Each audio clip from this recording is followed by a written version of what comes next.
So I'm going to do a video on timing the 276 Baler.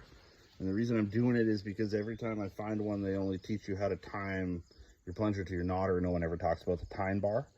We just replaced the tine bar chain on this Baler, so we'll go over the whole thing.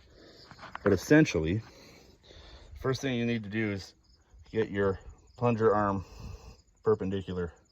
There's usually notches in this framework on a lot of Balers. For some reason, this Baler doesn't have that. And then that coincides with your needle placement, which is these little grooves on these two little flywheels, on these clutch wheels. And they can be, that's like a half link. That's not really enough to worry about. It will still pass okay. But then the one that no one ever does a video on is this tine bar. So on this frame, there's two notches. There's one right here, one here. And so that tine bar should sit right in the middle between those.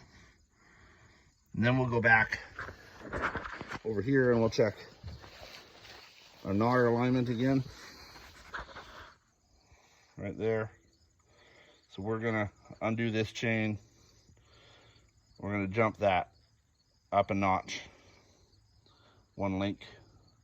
I've already got the drive chain off for the tine bar so that I could adjust it. It's this chain here. It's your main drive chain. I took the shield off and took the chain off already. So now we'll set the camera up while I do this other chain, and then we'll go from there.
Okay, so chains are back on. Now we go back, we check our plunger, make sure it's perpendicular. If you have the notches in your framework, keep it between your notches. We come back, we look at our clutch wheel grooves on our knotter. They look excellent. When we come around, I want to check this tine bar. It's right between those two grooves, right where we want it. So we're A1. Now we just need to clean it up and get it out and ready to go to the field. Stuff you learn with Luke.